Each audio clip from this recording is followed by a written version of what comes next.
What if the gods were real, but refused to save humanity? And the only person standing between the world and total destruction was just a nobody. This is the story of a man who lost everything and was forced to become a legend. Long before humans ruled the earth, there was a war in the heavens. The gods fought against terrifying beings known as the Titans, and after a brutal battle, the gods won. The Titans were imprisoned deep inside a mountain called Tartarus, sealed away forever. Or so they thought. Because hidden somewhere on Earth is a weapon powerful enough to free them, the Epirus bow. And in the wrong hands, it could destroy both gods and mankind. A ruthless, broken ruler who has one goal: revenge. After losing his family and receiving no help from the gods, he declares war on humanity itself. He begins burning villages, slaughtering innocent people, all in search of the Epirus bow. And to find it faster, he needs to capture a powerful oracle named Phaedra, a woman cursed with visions of the future. Because if anyone can locate the weapon, it's her.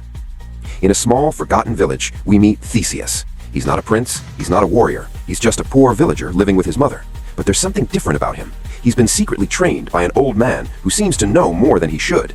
This old man teaches him how to fight, how to think, how to survive. But what Theseus doesn't know is that this mentor is actually Zeus in disguise, watching him, testing him, preparing him. Theseus is forced into brutal labor in a salt mine. This is where he meets Stavros, a clever, sarcastic thief who becomes his ally. Meanwhile, nearby, Phaedra, the oracle, begins having visions. And strangely, she keeps seeing Theseus, not as a slave, but as something more, something important. Realizing Theseus might be the key to everything, Phaedra creates chaos. She sparks a rebellion inside the prison, and in the middle of the confusion, she escapes with Theseus and Stavros. Now free, but with nowhere safe to go, Theseus makes a decision. Instead of running, he's going after Hyperion. As they attempt to escape by sea, Hyperion's army catches up. It looks like the end, but suddenly, a massive tidal wave wipes out the soldiers. This wasn't luck, it was a god. Even though the gods are forbidden to interfere, they're watching, and sometimes they bend the rules. Phaedra has another vision. Theseus must return home. Confused but determined, he goes back to bury his mother. But while performing the burial ritual, he discovers something hidden deep within stone. The Epirus bow. The very weapon Hyperion has been searching for. But he's not alone. A terrifying warrior wearing a bull-like helmet attacks him. A brutal, silent killer. This fight is intense. Theseus barely survives, but in the end, he defeats the monster. However, he's badly wounded, poisoned, weak, and close to death. As Theseus recovers, Phaedra stays by his side.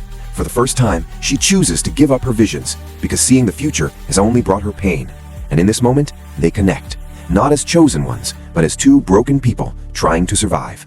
Just when things seem to turn around, everything falls apart again. They're ambushed, outnumbered, and the Epirus bow is taken. Now Hyperion finally has what he wants. For a moment, one of the gods breaks the rules. Ares steps in and saves Theseus, but Zeus sees this and immediately punishes him, because the law is clear. The gods must not interfere. Humanity must fight its own battles. Before leaving, Zeus gives Theseus one final message: no more help. Now everything is at stake. Hyperion has the weapon, the Titans are close to being unleashed, and the gods won't save them. Theseus, a former slave, is now the only hope left, and whether he's ready or not, war is coming. With the Epirus bow finally in his hands, Hyperion marches toward the one place that matters most, the prison of the Titans, Mount Tartarus. If he succeeds, the Titans will be released, and the gods themselves could be wiped out. Meanwhile, Theseus gathers what little forces he can. No army, no kingdom, just a handful of soldiers fighting for survival.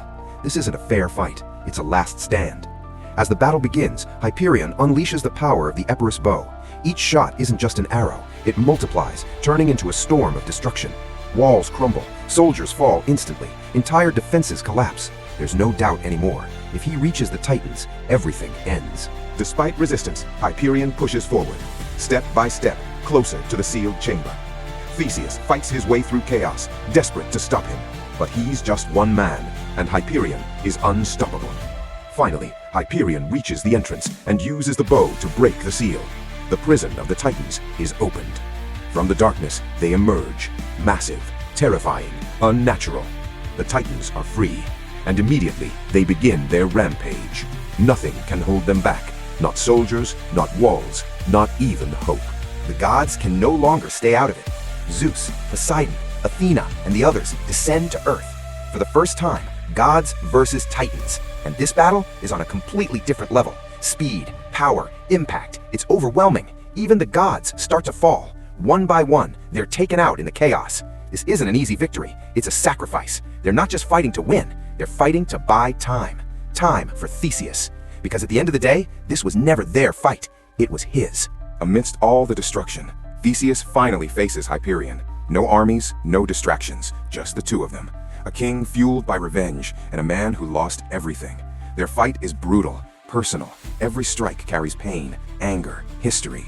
Hyperion believes the gods abandoned humanity and deserves destruction.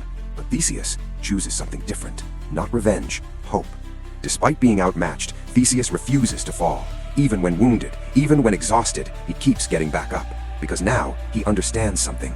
He was never meant to be saved. He was meant to stand. And that changes everything. In one final moment, Theseus finds his opening. And this time, he doesn't hesitate. Hyperion falls. The man who tried to destroy the world is finally stopped. With Hyperion gone, the remaining gods push back the Titans. At a heavy cost, they manage to force them back, sealing them once again. The threat is contained, but victory didn't come free. Theseus collapses from his injuries. After everything he's been through, his body finally gives in. But this isn't the end. Zeus steps forward.